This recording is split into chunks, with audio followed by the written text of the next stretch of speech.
What's up, everybody? This is Colin from Holistic Heritage Homestead. I hope you're all well.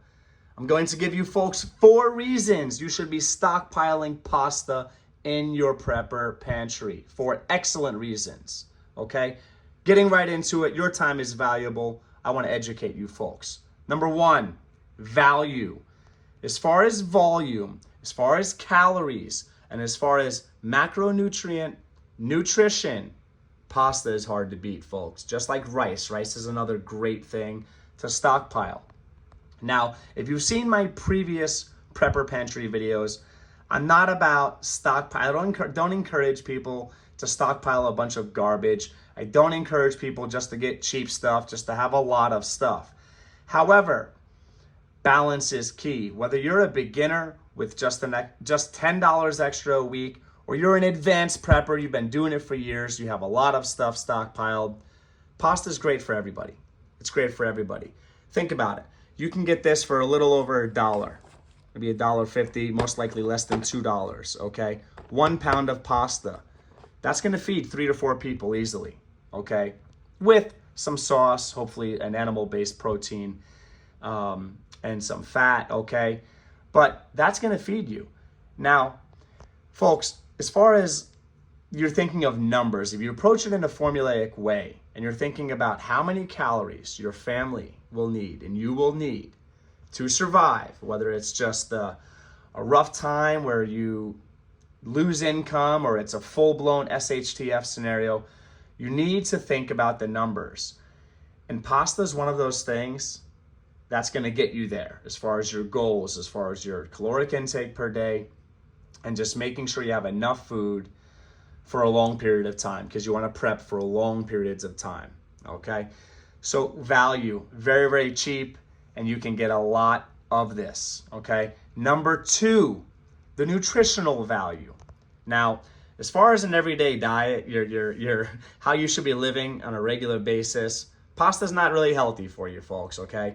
Without getting too much into the context, sure, post-workout, you want an insulin spike, it might be good, okay? You're trying to put on some muscle mass, it might help you, okay? But in general, stay away from these types of grains like this, especially processed, and sugar. That being said, okay, we eat healthy. We still enjoy some pasta sometimes. And in a survival scenario, you're going to wish you had some food instead of no food. And this is packed with carbohydrates. Let's take this penne, for example, all right? All right, 8 servings per container. Each container is 42 grams of carbohydrates, folks. That is amazing. 200 calories, okay? 1,600 calories in a box. That's awesome. And that's a lot of carbs. Think about it. In a survival scenario, you might be more active than you normally are. So you're going to want your macronutrients, your proteins, your fats, and your carbohydrates. You're going to want fuel. And carbohydrates, even though they're typically unhealthy for most people in most contexts, I'm going to be careful about what I say, it is great fuel.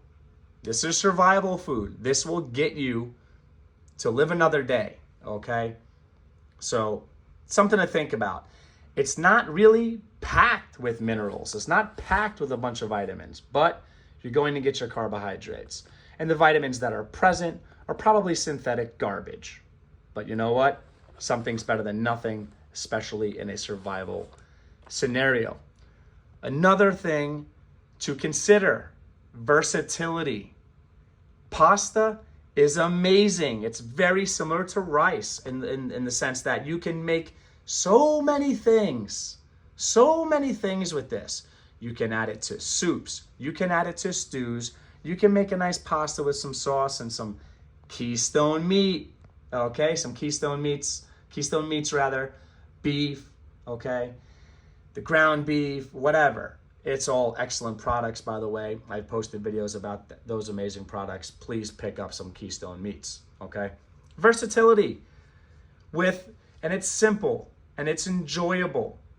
You're less likely, if you have pasta and if you have rice, to hit what I call food fatigue.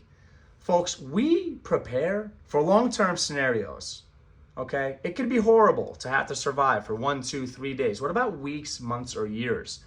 You're gonna get really tired, really quick of eating the same meals over and over again, all right? This, with some of that pasta sauce and an animal protein, you have a complete meal, lots of nutrition, lots of calories, lots of fuel, and you will survive, okay? It's fun. We love pasta, all right? And I'm counting this gnocchi, which is made of potatoes. I'm counting that as pasta, all right? Gnocchi is excellent if you haven't tried it. This is super, super cheap. We get this in like the cheap area of the supermarket. Pick some of that stuff up. Absolutely delicious. So the versatility is definitely something to think about. And don't underestimate the power of food fatigue. Because you want to eat. You want to get the nutrition in. You want to get the calories in. And you do not want to be bored and eat less. In a survival scenario, you want to eat as much as you can for the most part. Or if it's really rough and you have a limited amount, you'll be forced to ration. But you want to enjoy your food.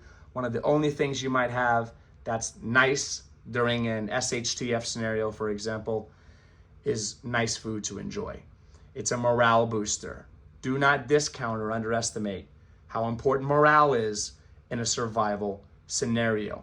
Number 4, it's a regular, like, kind of everyday item. I'm not saying you make this every day, but this is something you frequently use.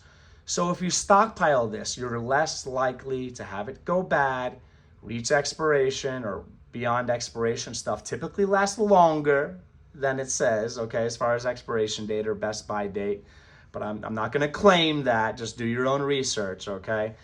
In my experience, it lasts much longer than the best by dates, than the expiration dates. But always check your food out and make sure it's good before you're feeding it to your family, before you're eating it yourself. That's common sense, all right? So it's something you frequently eat, and it's something you can have in your pantry. Remember, every prepper pantry is a regular pantry. We keep foods we eat on a regular basis, okay? Things we can go through. We don't have to force ourselves to eat things we don't want to eat. Stockpile what we eat. And we have, folks, had times where there was a contraction in our family income, and we are so thankful that we had a bunch of food stockpiled because we leaned on that. We worked through it, and that's like money stored, okay? So again, in no particular order, the value. 2, its fuel, the nutritional value, the nutritional benefits. Number 3, it's versatile. And number 4, it's something you're actually likely to eat and work through, and therefore you're less likely to waste it. If you found this to be thought-provoking or you learned something, please subscribe. Folks, I've got lots of prepper videos coming out for you folks, lots of information coming out. Please subscribe, show support, get involved in the comments below. Do you stockpile pasta? Do you like some nice pasta on occasion? Let me know in the comments below. Take care, everybody.